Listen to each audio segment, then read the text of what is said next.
Yep. Yep.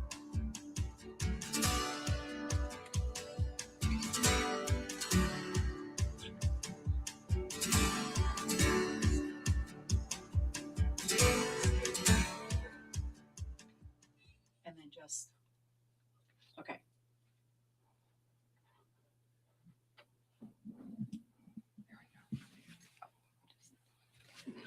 Okay. Welcome to A Common Thread. I'm Sonia V. I'm Eva Iguaran. The wins, the losses, and the curveballs in life. I know we said last week we were going to change it up, but we didn't. But we did change it up, just not that. We changed the seating again. But we didn't change how we're going to say things. So next time maybe you'll say your name first, and then I'll say my name, and I'll say. We totally skipped We totally a won. common thread. Did I say? I didn't say. I don't think you did, but maybe you did. Oh my gosh! It's Welcome okay. to A Common Thread. I thought I said it. You said you were going to change it up, so we did. We did change it up. There we go. There we go. All right. They're getting real time here. Everybody can hear? Yeah. Yes. Yes, I think we're all good. Our Good. mics are Mic good. checks, all good? Okay. Yeah. Mic check. Boom. Mic check. That's a mic drop. Mic drop. That's mic drop. Mic check. Check. 1, 2, Right. 3. There you go. All right. Well, welcome everyone. Thank you for joining us this evening. And so last week, for those that joined us and for those that didn't, we have been doing a series on the generations. And so we're glad that you're here. So we did the silent generation, we did baby boomers, and last week we started with Gen X, which is our generation. And We liked it so much. we thought we'd do We part needed two, we needed to bring Tay back. because we're that Yeah. great. And Tay, by the way, can sing like Whitney Houston. No. Wow. Okay. Oh, yeah. Mm. Yeah. Yeah. Mm. She was Texas has stolen that. it- I have allergies now. oh never had man. allergies. Ever. Anyway, it was good. We sang a few songs if you weren't here. We may be Oh. we may be singing again, just a warning. We might, yeah. And now we've got male vocals. Uh-oh. Yes. Uh-oh. And Buster can sing too. Buster, can you sing? Buster Just a can little sing. bit. I dabble. Okay. We'll put him to work. Put it to work. 4-part harmony. Yeah, Hmm. we can bring the table here. It will help you. It will. Okay. So, anyway, so last week we had a lot of fun. Because Yes. of course our generation always has a lot of fun because we don't care what people think, and so. And we're not biased at all. Not at all. Thank you, ma'am. And so last week we had a lot of fun. We talked about a lot of the things that you might see on social media. Mhm. If you live during this time, then you would experience these things, right? Like all the nostalgic things that come with that, the music, Mhm. the candy, the movies, whatever, et cetera, Z et cetera. Cavarucci. That's what Tiffany reminded me of as we were coming in. Oh, she reminded you of that. Okay. Parachute pants. Oh, the parachute pants. Yeah. Oh yeah. Yeah. And the best music of all time came between Literally. the 70s and the 90s. Y'all can argue, but you're not going to win. I can't believe you're saying y'all. I said y'all, but it doesn't count because I said it with a New York accent. Okay. So does it really count? And I'll say this: there's a little bit of crossover here because I was born right outside of Gen Z or Gen X, right? So Yeah. I was I'm technically a millennial, but I got to experience both. So Transitional. there's a little bit in there. So you're like I forgot they call it a zennial. The baby. What is? You're the baby, right? I mean, Right, in, right, in the right. group. So Yes. It's Zennial. a zennial. Zennial, right? Zennial, yeah. okay. So what is your birth year? 1983. Yeah, so he's right on the cuff because I was 10. Okay. We'll let him in. I was 10. We'll let him We in. were 10, yeah. Yeah. Three of us were 10. So last week we had a lot of fun, and we're still going to have fun, of course. But we wanted to focus a little bit more on the pivotal things that happened during our time when we were younger, Mhm. and kind of wanted to discuss that and how that transformed us and how that transformed things now, and how that kind of like changed who we are today. It made us who we are today. Mhm. So, Sonia, let's go ahead and introduce our guest because I think everybody already knows our guest because we've had him on before. But yes, you want to do the honors?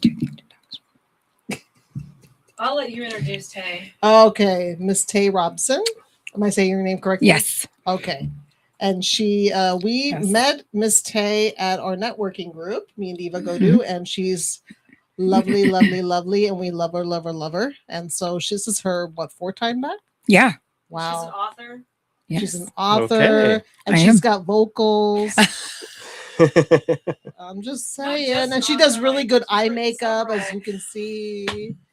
So we're just, My many Several books, skills. right? How many books do you have out? Right now I have 6 out, 5 in the works. Okay. Excellent. On Saturday, I was invited to an author showcase, an indie author showcase. So I'm super excited about that. I was like, you invited me. Yes. I'm going back to my Star Search days. You invited me. Yes. I was like, yes, I'll come. Of course I'll I come. love it. I love it. Yeah. Thank you for joining us again. I know you're going to bring a lot to the table tonight. Yeah. We had an after show last week, and I wish that had been recorded. That should have been always- recorded. It always happens after the mics Yeah. go off. Yeah, I Unfortunately, wish we can go longer than an hour. It'd be great. that's when the tears come, the fire comes. I mean, it's like There we go. we Yeah. just need to keep going. I think it's because we know we're not being video. Yeah, We're I not guess. being recorded. So we're not really being vulnerable. Right. So let me introduce Buster Swoops. Oh, I love that. I'm trying to remember everything. I think I met Buster Swoops in Keene, Texas. I'm pretty sure you were in theology school, maybe. Yeah, I was in theology. But since then you have moved on to, I mean, I think you were a teacher there too, a professor. Yeah, so I was Cool. a pastor for 12 years, and I was professor for 4.5, and recently director. Chaplaincy. Yeah, director of spiritual integration at Texas Health Euclid. Oh, I love that. Yeah. He's my new favorite person. Yes. And he's great at being spontaneous and coming on the show to talk to everyone. So we're grateful to have you here Glad to be here. as a spiritual mentor and whatever else Well, we're going to pull I out. kind of feel like you're here for holy security. Yeah, there we go. Well, security. I've never heard of that. Yeah. To keep us all in line, because it's Gen Zs, I know we were having way too much fun last week. Well, hopefully that continues on this Okay. week, right? Yeah, we can still have fun. Good, We will. clean fun. There we go. There we go. So it was actually Miss Tay's idea to Yeah. have a part 2 because we were actually going to do millennials today, but then we thought after the mics were off and we were Mhm. having our talk, our powwow, she was like, well, we should do a part 2 because there were a lot of things that happened back Yeah. then that were more on the serious side that I think need to be touched on and discussed. So I'm actually going to let you, Miss Tay, lead on that and Okay. kind of like, what are some things that you feel like? we Well, I could talk think about? after our conversation, and we had so much fun. And when we started settling in afterwards, we started thinking about what are the pivotal things that have created the foundational things that we're dealing with now, teenage pregnancy, the Yeah. onslaught of crack cocaine in urban communities, Mhm. the transition with Rodney. We talked as we moved to that police brutality time. We started seeing the onset of that when gangs started bursting onto the scene, and all those kinds of different sects started breaking off. And we started talking about how literally pivotal those things were for us. It shaped who we are. Yeah, we had the great music and we had the great clothes and the good food, but what were the things that I think we carried into the next generation? Like, we became a different kind of parent. Mhm. I think that I know my kids growing up, they're very functional, but they're still very dependent. But I think it comes from being way back at that time where you were terrified. You moved quick, you did fast, and you paid attention. But what else did you leave with? You left with anxiety. You left with fear. You left with the feeling of abandonment, sometimes rejection. And I think that we started becoming parents who coddled our kids. Mhm. Like, I don't want you to fall. I don't want you to scrape your foot. I don't want you to not have somebody that's rushing to your side.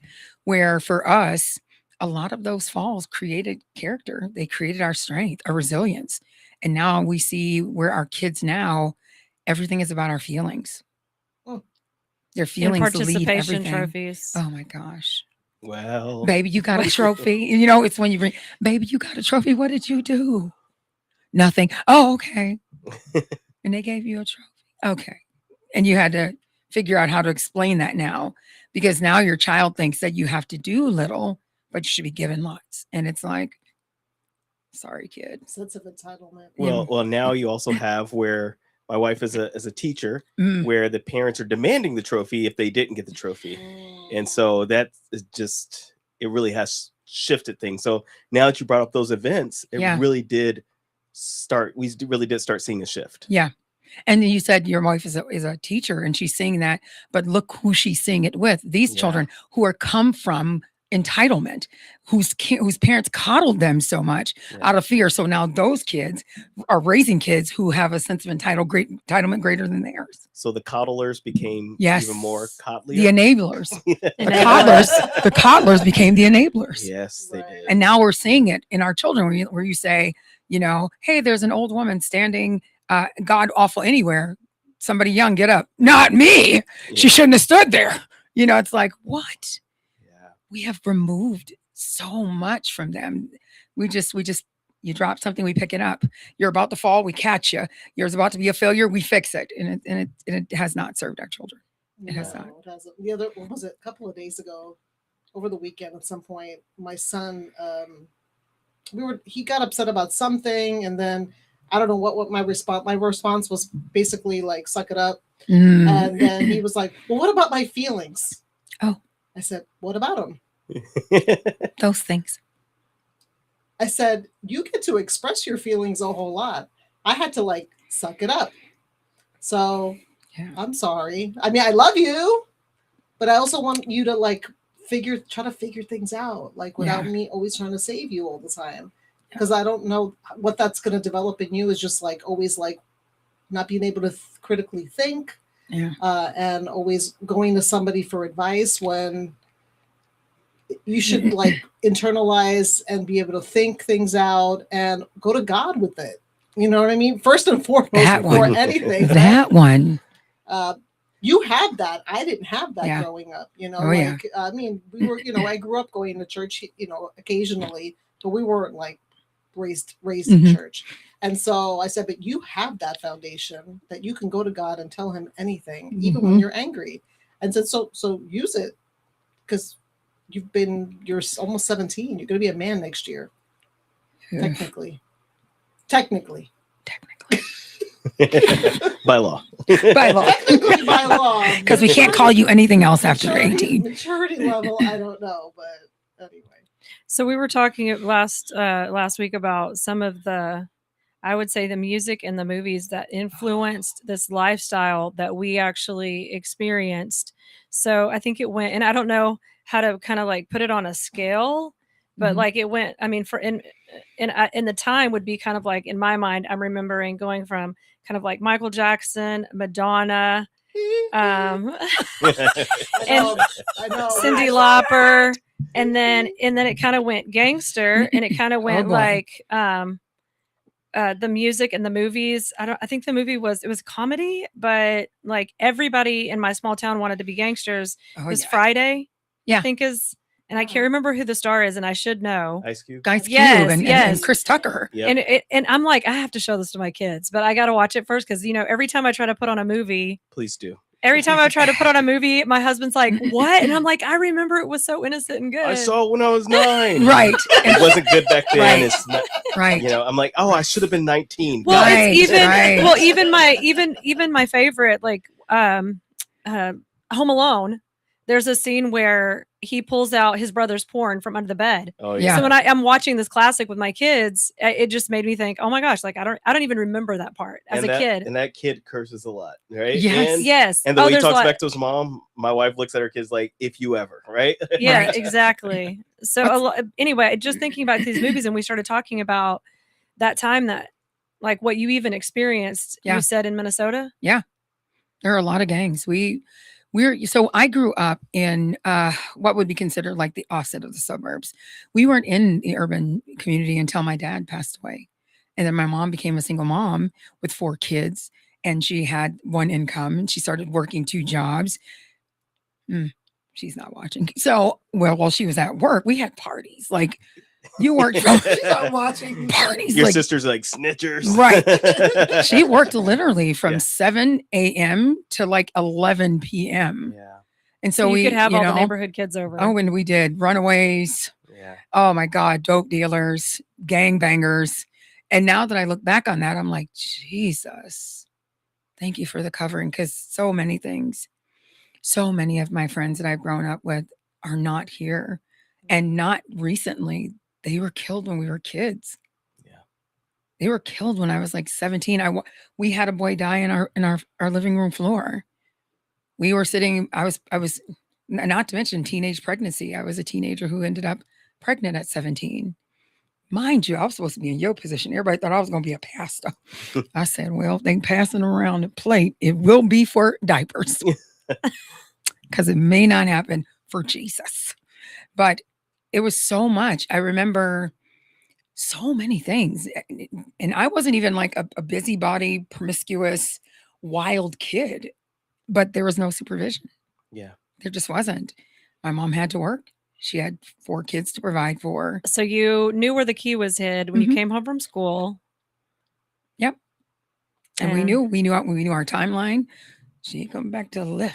So what are we gonna do with all this Finish time? everything up by 10:50 to Yep. give And yourself. when people talk about like the times, how resilient and hardcore we were, Mhm. and being allowed to basically like come home when the lights, when Yep. the lights come on. Yep. And that was so many young people basically just, did our parents know whose neighbors we were at? Probably not. I pretty much was in control of where I went and who I saw. Yeah. Parents really didn't ask. So yeah, we didn't have to really be home by a certain time, I think. And then in your case, since your mom wasn't coming home till 11:30 anyway, Yep. so I'll see. I'll it get was there at it was more than 10:55. just drinking water from the hose. Right. There was a lot more going on. Oh yeah. We lived the most vivid memory of us moving from our what we consider like peaceful, quiet community to like not peaceful, not quiet, definitely not community. We lived in this. It was, I don't know what you would call it, kind of a duplex, but it was a store under it. But it was like a full loft apartment, like Oh wow. huge, beautiful loft apartment. And across the street, literally 4 houses over in Kidda Corner, was the dope house and the Crips hub. We saw boys beaten in the street.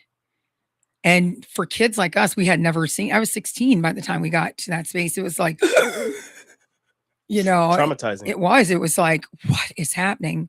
I remember the first time we ever saw somebody beaten in the street. They left him for dead. Like 7 to 10 boys jumped on this one boy. And I thought, my God, even as a kid, I was cognizant of his mom. Like, what is his mom going to think? Like, what is his mom going to do? And he laid there.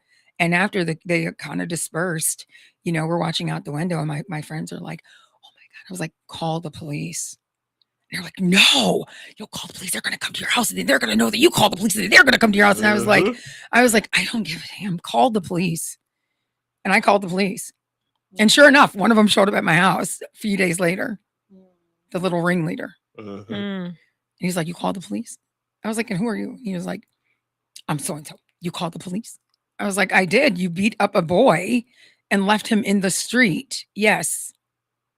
Yes. And it was the very first time ever in my life that somebody threatened my life. I was 16. It's like, what is going on? This is definitely, it's not Breakfast Club. Okay. This is not Breakfast Club. No, it's not the Breakfast Club. And that's all I knew about life. 16 Candles, Breakfast Club.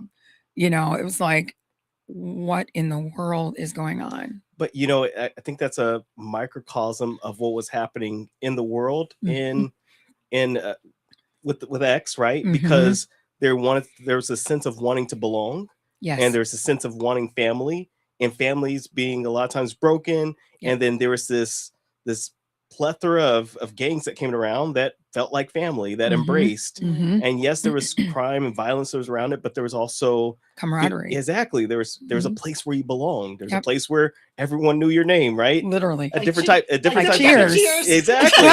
Like Cheers. And it really was. And I grew up in a military town where a lot of military folks, like their kids were part of that, right? So we're in a Mhm. small town in Oof. Oklahoma, but there's a lot of gangs because everyone still wants to belong, and people Yep. moved from the East Coast to the West Coast, and they brought their culture with them of Mhm. gangs, and we had it all around. Yeah. But people wanted to belong. And they did. Yeah. I mean, when I look back, a lot of my friends were affiliated. I've never been affiliated. I remember my brother. My mom has one son. And I remember the day that he came home. My mom had come home from work. She did a triple. I mean, she worked from 7 to 11, 11 to 7. And then she did a couple extra hours. So she had come home exhausted. Yes. My brother came home and he's like, running around grabbing. She's like, "Where are you going?" And he is like, "I'm going with my friends." She's like, "And where are you? What friends?" And it's the gang members from across the street. And my mom's like, "You're not going anywhere." That kid smarted off to her mom. Ooh.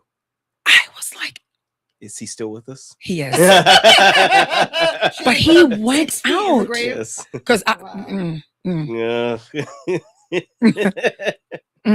he went out that door after she told him he was not going. My mother is not tall. Okay. She's a little bitty lady. My mother ran down those stairs into the street where he was standing with all his little hooded friends with the little gangbanger colors on and dove on his back. Wow. And I was like, because at that time you saw the unraveling of respect for your elders. Most of our elders were on drugs. They were selling the drugs to them. There was very little respect. So when my mom went down there, like dove on his back, I'm thinking, these guys are going to that's his family now. That's how they saw him. He's family. We're going to stop whatever this is. But I'm the big sister. I'm the big sister. So I went down those stairs right behind my mama. And when she got down those stairs, she grabbed him up in this little collar and she said, "What are you doing?" And all the boys are like, "Who is this?" You can hear them all whispering, "Who is this? Who is this?" Because they're trying to figure out what they're going to do. And I looked and I said, "Whatever one of y'all do, you better do it all the way. Mm-hmm. You better be prepared to do it all the way." And my mom knew what that meant. Like, you trained me. I'm soldier second in arms. Yeah. I'm the second in command. If anything happens, it's my job to step up and stand in. So I already know my mother come from the 70s, the 50s, and lived through civil rights. She gonna civil right this out. And they know how to fight. And they do. They know how to fight. And she's taught us how to Yes, fight. So yes. I was like, all right. And my brother knew it. He just looked at us like, and he's like, "That's my mom.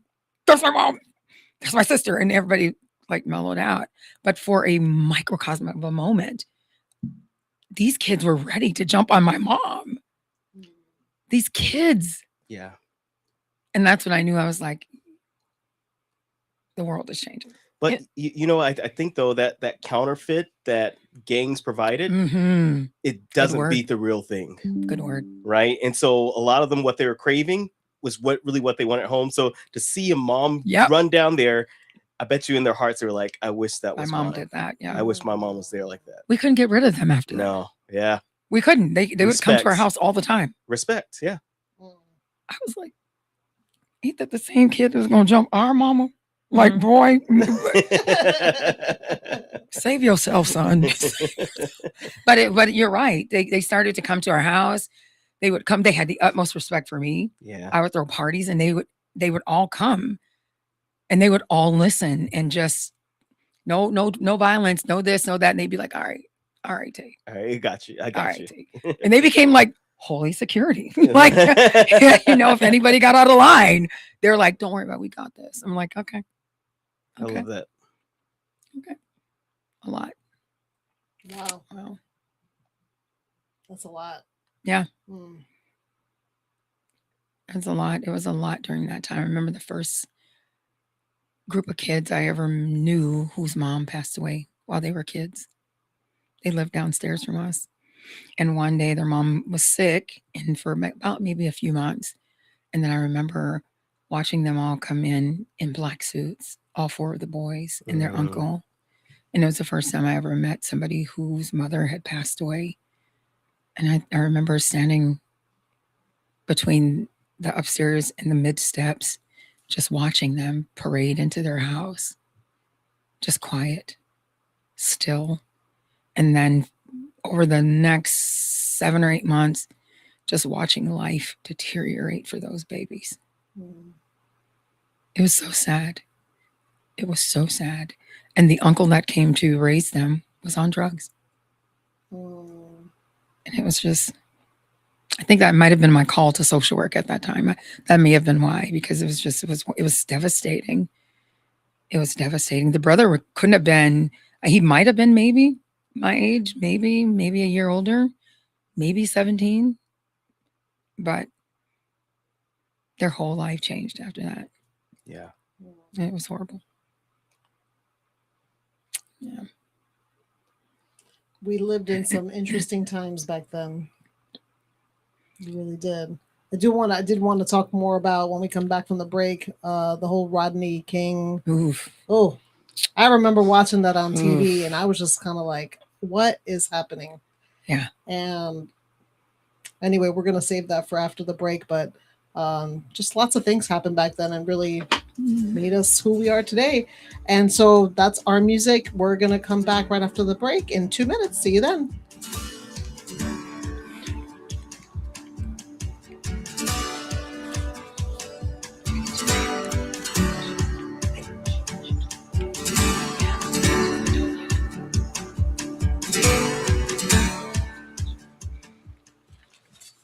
Have you ever met a single person in your life that enjoys paying taxes? No, no one does. If you can't sleep at night because you have a huge problem with the IRS, I've got some free advice for you. This service is strictly limited to individuals that owe the IRS $10,000 or more in back taxes. And if you qualify, we can guarantee that you won't be writing a big fat check to the IRS, or our services cost you nothing.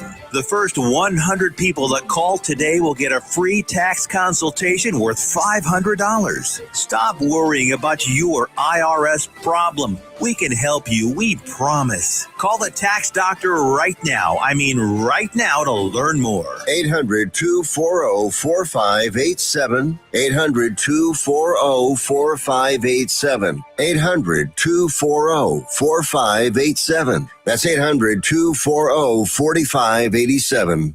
Why have thousands of aspiring authors teamed up with Christian Faith Publishing to publish their book? Because Christian Faith Publishing is an author-friendly publisher who understands that your labor is more than just a book. We provide authors freedom and flexibility throughout the publishing process, professional book editing, award-winning design, and some of the highest royalty structures in the publishing industry. And as always, you will retain 100% of the rights to your book. I was looking to find a company that I could trust, one that assisted in the editing process completely. The most important qualities that I was looking for was a publisher who was honest and upfront, no hidden costs or fees, and owning the rights to my own work. Christian Faith Publishing will publish, market, and sell your books in all major bookstores, online booksellers, as well as specialty Christian bookstores. Call for your free author submission kit. 800-978-4812. 800-978-4812. 800-978-4812. That's 800-978-4812.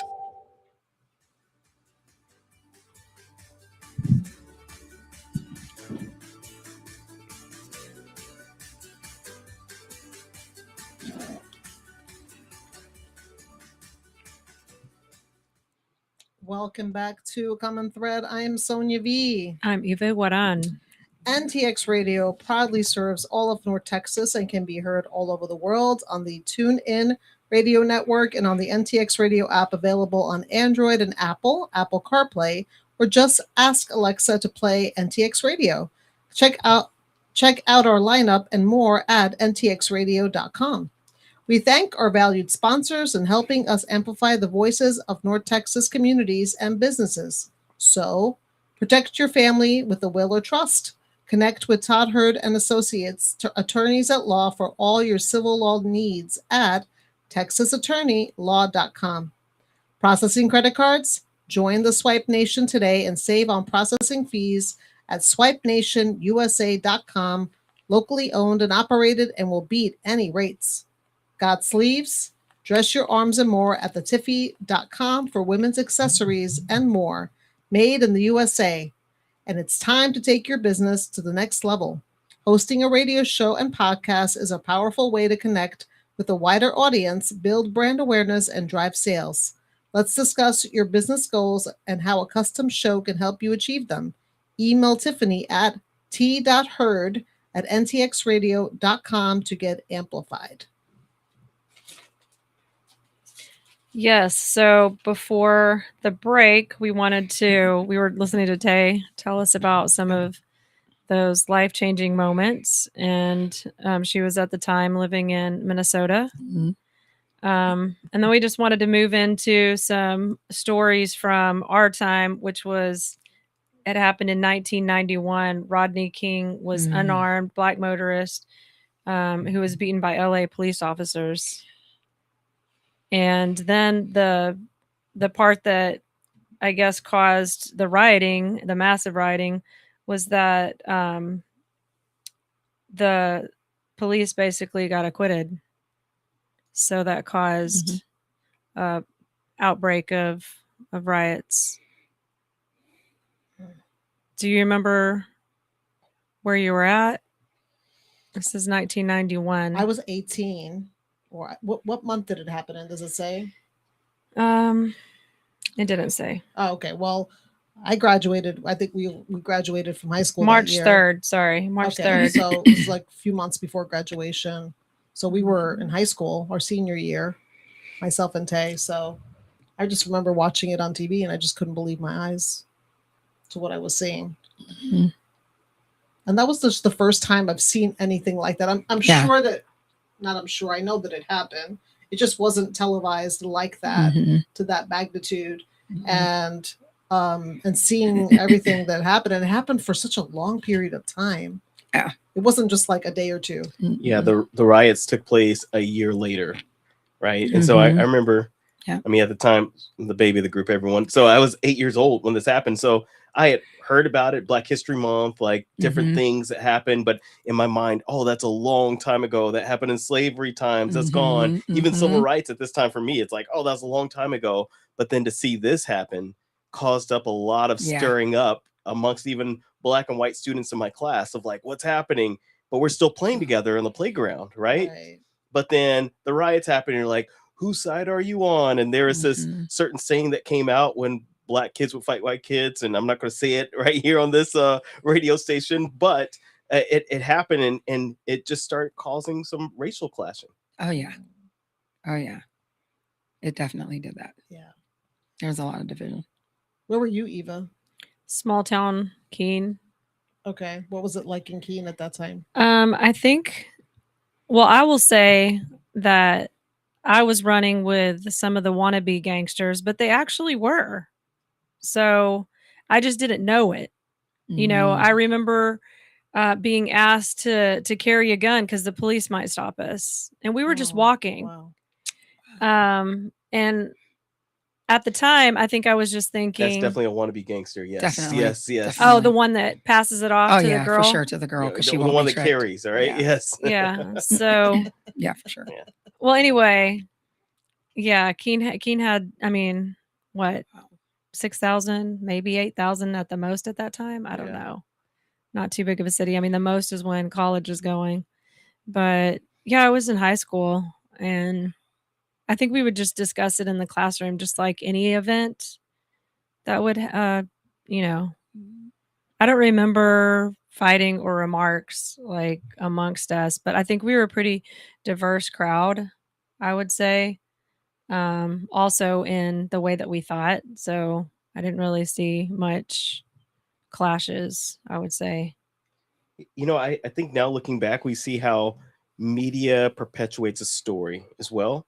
And the fact like this was, I think OJ Simpson was next for us, right? Yeah. Like, Right. but seeing this like Yeah. played out and hearing the verdict and Yeah. seeing the mayhem, the looting that took place and different angles. And I don't think we were so aware how big of a place that media took in part of this. Agreed. And so I think now we look at it and we're like, oh, if you want this side of the story, you watch this news. If you want this side of the story, you watch this news. Right. Back then, I don't think that was really available for us. We just saw, oh, this is the story. This is how it's happening. And at that time, I don't think we were questioning the sources No. No, or for that sure. this is, this is for, this side to be political in this way, or I don't know. I think we were just kind of, I probably would say more gullible. Yes. A lot That's a good word. a lot more gullible. Yeah. Well, also, back in the day, there weren't cell phones. You can video everything is now. true. So there weren't anybody there with their phone and being like, let's video different angles. Of what's happening. Yeah. News showed you this, but let me show you what really happened. Well, and I think news found out we can get rich off of this. Yeah.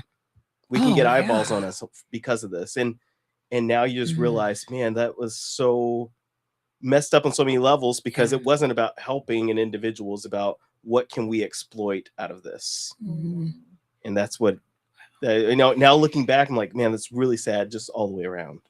Yeah. Agreed. Yeah. Where were you when you saw that happen? I was at home. I remember I was sitting in my bedroom and I could hear the TV in our living room and you could hear all the chaos and the commotion. So we all kind of wandered that way. And my dad was watching it and they were going over the verdict again. And it was like, okay, but it had been, we knew this happened. And like you said, a year later. And so then the verdict was coming and my God, when the verdict came out, I don't think, now that I look at it now, I don't think I understood it. I didn't understand the magnitude.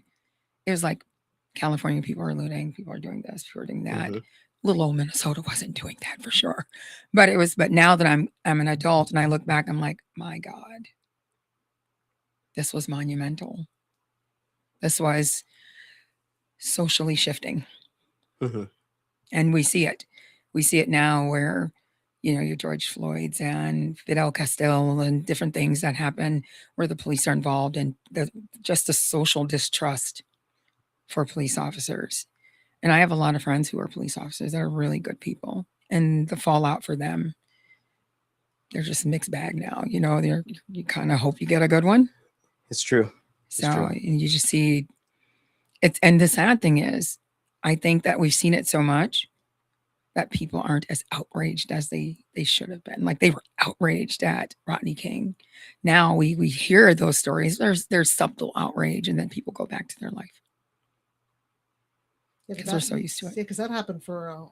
I just remember seeing it on the news all the time for a long period of time. So it wasn't just like you saw it for a day or two, and then we kind of forgot about it. No, there was waves. Yes. Yeah.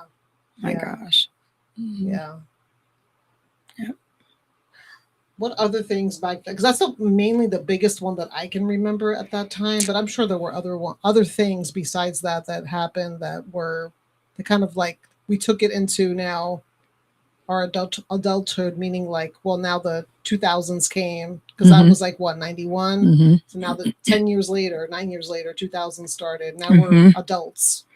Well, we also had what I think it was third wave of feminism, where you saw the women start to shift. Like now you've got more moms working in the workforce, less dads involved. We saw a lot of upheaval. Teenage pregnancy, huge. I remember the youngest person I ever saw pregnant was 13 years old. Wow. 13 years old. And I was like, how? I actually had a girl, she was in a grade below me when she was 12. Oh my gosh. She went into alternative school because she was pregnant. Yeah. And that's when they wouldn't let you. You couldn't go to school. I remember because I was on student council, AP honor roll. When I ended up pregnant, they came to me and told my family she cannot go to this school. Yeah. So we went to an all pregnant girls school. Wow. Like literally, sorry, ma'am. And they were very candid. They were like, you cannot be the walking example. We do not want this to spread. Yeah, my best friend got pregnant. I think she was 16. Mm. So, but I just now looking back, because we just, we had a shower for her. We try to support her, but now that I'm a parent and becoming a parent, I'm just like, man, Yeah. that was really tough for her, and I don't know that I was there enough for her. Like I go back in my head and I'm like, man, That's a lot. You're also A kid I was too. also a Exactly, kid. yeah. I was Yeah, also a it's like kid, you're a but I was kid. just, I remember like I think helping her organize some drawers, like with the clothes after the baby shower and just like all the diapers. And I don't know. It was just, I guess, kind of strange because I feel like I was thinking like, where'd our friendship go? Why isn't she paying attention? And why isn't she calling? And now I'm like, oh, Then She's you a had mom. kids and you're like, Yeah, oh, you're- I get that's it why. now. She don't have the time. I guess that's what it was. I And was she feeling was- sorry for myself, and she was 16. raising You're a like, baby. she ain't got the time. Mhm. Anyway, Yes. it's Well, just perspective. or the Yeah. or the maturity to be able Yeah. to manage all of that. Because Yeah. imagine it's hard for us and we're grown to have kids and to manage time. Can you imagine a 16-year-old Ugh. who's pregnant and that wasn't She's supposed an to amazing happen? school teacher now. That's Aw. awesome. So yeah. You know, it's funny because coming full circle now, they're Mhm. saying that for one of the first times, not only is teen pregnancy down, but fertility as a Yes, whole is in the United down. States is way down. Yeah. And I remember reading an article Yeah. about 3 years ago saying that a lot of times amongst teens, promiscuity is not at a very high level. It's because during COVID they forgot how to communicate. Yep. And so they will Wow. sext all day, but when it actually comes to time to like, hey, what's up? They don't have the gall. They don't have the Yeah, I can je ne tell. sais Actually get quoi. together. Yeah, exactly. I believe that. Interesting. And so it's just Their things heads really are have down on shifted. their phone. Yes. Yeah. Oh, So yeah. they can text, but that's about it. Yep. Wow. Yep. That's interesting. I remember like I was in 10th grade biology class. So what we're like 15 maybe. And this girl came in pregnant, like she must have been like 7 months, and she finished out school. Way to go. And I remember she even worked because I worked at McDonald's, like in our neighborhood, and she Same worked here. and she worked. So, yeah. White Castle, I'll have you know. Oh, Castle. okay. Oh, hey.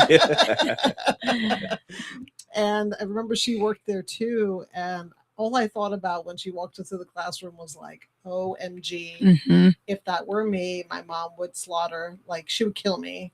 And like the boy that did it better like change his name and Going to witness Mad protection. Protection. Yes. protection. Like, and so I kept thinking, but then but the other thing I thought about, because I saw how like she would call out sick a lot. Yeah. And people would like judge her for it. And I thought like I mean my 16-year-old brain couldn't even imagine what it was like for her to do that. Because I'm like that, Ugh. even at that age, I thought that would change my entire life. Oh, it does. And listen here, I'm not saying this just because You're I'm on the show with 3 women, but I think the ability to balance and bring in wisdom and adapt, now that is in the workplace has gotten so much better, right? Ooh. And because we were missing that adaptability, that view, and so that third wave of feminism, Yeah. when it came in, it brought in the fact that they're not backing down, and Yeah. we're here to stay, and it really did shift the workplace as well I agree. Big time. for the better. Yeah. Big I will time. say that for the better. You got to take my kids and my schedule. Yes. Ooh, yeah. Yes. I've seen that. Well, it created a lot more flexibility in the workforce.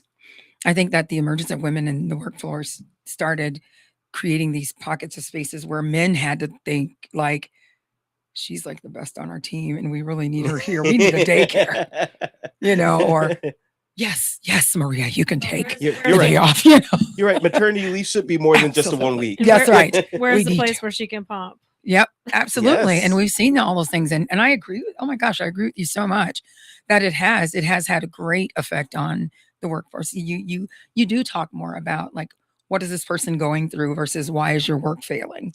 Right. I think it's the ability to bring in the head and the heart together Yes. The into the nurture. workplace. And you see that Yeah. you need the nurture, but you also need the Yes. head knowledge. Mhm. And you don't have to have either or. You can have both and. Mhm. And I really do believe that I agree. a lot of women bring both and. I love that. let's talk about, like, since we're talking about women in the workforce, that we were the first generation latchkey kids, right? Like we had to be left alone, even if it was just for a couple of hours between, let's say, mom. I know my parents had to work like opposite shifts. There was a time like he worked. My mom stayed home during the day. She worked nights, and then he worked days. But there was like a 2 or 3 hour period that we needed, like, we were there by ourselves, or maybe someone came to check on us, maybe briefly, like if they were like a neighbor or something like that, right? But I know, for instance, like I think we talked about this after the show. Like I didn't realize the effect working had on my mother. Like she said, because she worked nights, so she didn't get to spend evenings with us. And she was like, this was a few years ago, she shared with me, there was times, Sonia, that I would look out the window and I would see kids with their parents, their moms, and I would cry. And like that was the first vulnerable moment my mom ever shared with me, because she's not like that. But I really like when she said that, I was like, wow, that must have really hurt her or bothered her. But she also knew logically she had to work, because we were working, we weren't rich, we were not poor, but we were a working class family. My dad was a cab driver. Mine too. Yellow. Oh, really? Yellow cab. Yeah, there you go. Come on. And then my mom worked as a supervisor for like janitorial services in the evening in like one of those high-rise buildings in New York City. So like I guess maybe the feeling for women at that time, because now we were left with like kind of time to fend for ourselves, figure out things for ourselves, which did a lot for us. But then the effects on women back then that maybe didn't really want to work but felt like they had to, and now they had to leave their kids. Like, I don't know, I guess wanted to kind of tap into that and talk about that. Your mom stayed home, right? She was home during that time. Okay. Yeah, I kind of feel also the baby of this generation. I don't know, 76. So kind of towards a little bit towards the end of that. You said 80 was the cutoff. But at the same time, because my siblings, I'm the baby of 5. My siblings were all older than I am. I kind of experienced a lot of those things just right alongside them. But yeah, my mom was a stay-at-home mom, so. Okay. Yeah, that was, I don't know. It was I got to stay home with my boys until like they were, I think my oldest was like 7 or 8. And so I had the privilege of doing that. So I didn't, and I moved from New York City so I could do that and be here. Otherwise, if we would have stayed there, I would have had to like go to work. Yeah. And I remembered what it was like. And I didn't like that my parents were not home together. And so I was like, no, although I didn't want to come to Texas, I was like, I also don't want my kids to be like, I don't want to be 2 ships in the night, like not being able to see each other and not spending time as a family. And being here afforded us to do that. But how did your mom feel at that time? Because when your dad died, and then she really was kind of pushed into working at that point, really. And she worked, but not like that. But I now, when I look back at my mom, I know that a lot of what we observed after was grief. She was grieving a lot and working a lot. So I oftentimes wonder what that was like for her, really. You're carrying a family. You've got 4 kids and you just lost your life partner. And you have to work your tail off. And you are literally working your tail off. And then so you don't have space or time to grieve. And then grieving all the time. Yeah. Like all the time. Grief is not one of those things you can shelve. It's going to have its time. It's going to show up. It's going to manifest. It's going to walk alongside you. And the moment that you take a breath, it's in there. Yeah. So I look back at her and I see her so differently, so differently. And I'm amazed. I marvel at how she survived. She survived. And I'm just like, wow, with 4 kids. Then partially how she survived is you train that oldest one to be like sergeant at arms, and hello, sergeant at arms. Right. I was like, geez. But now that I look back, I know why she did that. I need somebody I can trust. I need somebody that can keep the house, to keep the kids. Don't let them get out of pocket. I need to be able to do this, but I need for my babies to be okay too. And so she trained me to do that. And I am not mad. I mean, it made me the best mom ever. I remember when I became a mom, we were walking away from the clinic, and my best friend at the time, she said, "What are you going to do after we found out I was pregnant?" I said, "I'm going to be a mom." And she's like, "You're not going to get to do anything." But it didn't have the same sentiment. I didn't feel like that. I'd already been a mom for so long. I'd been raising kids for so long. You knew how to do it. Yeah, I was like, you knew what you were in for. Yeah, I was like, well, I thought childhood would last a little longer, but yeah, it was a nice run. You know, that's kind of my thought process. I was like, yeah, that was a nice run. Yeah, no, great. Dang, I need one more year, but it's okay.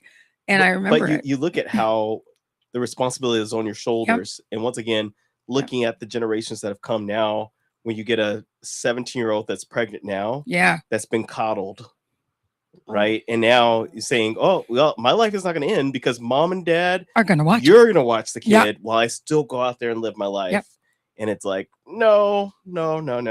It's time to grow up. And now it's so funny. I hear being in social work and social services, you interact with all kinds of family demographics. Yes. And it's funny when you hear somebody in that particular situation saying, you're ruining my life. No, honey, the baby is ruining your life. You get your baby, you know, but they don't see it like that. They're like, you watch my baby, you're ruining my life. It's like, no, sweetheart, I'm putting your life in perspective. You're a mom or a dad. You can't, no. This child comes first. But now you see it a lot where the grandparents, there's a lot of kinship families now. Yeah. Where grandma's raising grandchildren, aunts and uncles raising nieces and nephews, siblings raising siblings. It's kind of like the next move. It's the next wave of a family, you know? And so now when I see, I'm like, whose baby is this? Oh, this is her baby. But it's nowhere to be found because you're living your best life. And your mom's raising your baby. It's just scary. My mother would have said, you better come get this baby now, please. And she did. No, ma'am, you come get this is your baby. And I grew up with that, but they were always my babies. I never wanted to pawn them off anywhere. Yeah. You know, I don't know what I would have done if I were raised in this generation and had the freedom to be like, you got the baby for the weekend? Great. See you guys Monday. Oh. But it happens a lot. And to be honest with you, to see kids that grew up that way, the void that's missing from them, because grandma is still not mom, right? Right. And they want mom. Yeah. So I get it. Yeah. We have about 3 minutes left. I kind of wanted to summarize, since this is going to be our last part of Gen X Part 2. How do you think all these things that we discussed in this particular episode, how do you think that shifted our generation or changed us and made us who we are? Yeah, that's a good question. I wanted to just bring up a song that I feel like the lyrics kind of, for me, like where we came from and kind of where we're going. Okay. This song, you'll have to look up the lyrics, but it's by Jack Johnson, so it wasn't actually written during that time period. It's called Cookie Jar, but it's always trying to find out, like it says it right here. It wasn't me, says the boy with the gun. Sure, I pulled the trigger, but it needed to be done. Anyway, there's always somebody blaming. You can't blame me, said the killer of the sun, and it goes on. You can't blame me, said the media man, and it just keeps on giving excuses. Wow. You have to listen to the lyrics. It's pretty powerful, but basically, I feel like with everything that we went through, then we kind of did a pendulum swing where you said, you know, the coddling of the child, where I had to tell my daughter, hey, you're old enough, you can go to the end of the street now and put a garage sale sign for me. And like paralysis because the eyes get big, like sheltered. Are you sure? And it's like Is it safe? About the gangs, and I've told her about. Is it safe? I've told her about the fights that I used to get into, and about this and that, and like they're with everything, just like kind of terrified because I think we scared them about those times and the reality of those times, and now we're back trying to, I guess, correct. Yeah, we are. Correct the damage that we did by coddling. Yeah. I think that for us, there were literal boogeymen.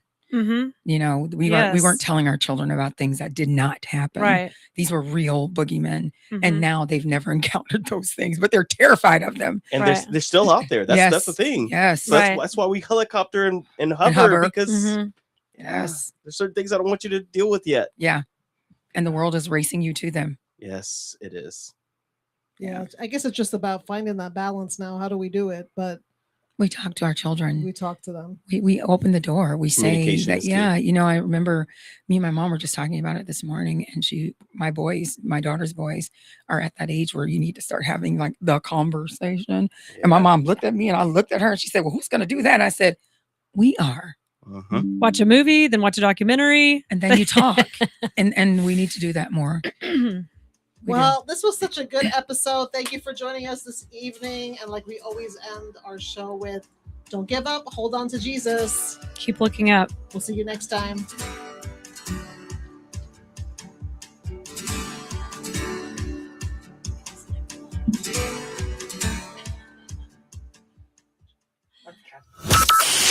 From Burleson to Venus and Grandview to Godley, this is the voice of Johnson County, Joco Community Radio.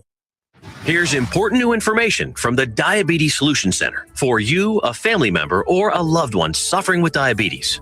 If you have lost your provider, or if you need a provider for diabetic supplies, you may qualify to receive your diabetic testing supplies now with little or no out-of-pocket cost, regardless of your age. All you need is Medicare or private insurance to be potentially eligible. Call the Diabetes Solution Center right now for details. Just takes a couple of minutes. Our friendly, knowledgeable agents will give you free, no-obligation information, handle all the insurance paperwork, and make sure your supplies are delivered directly to your door for free. Call U.S.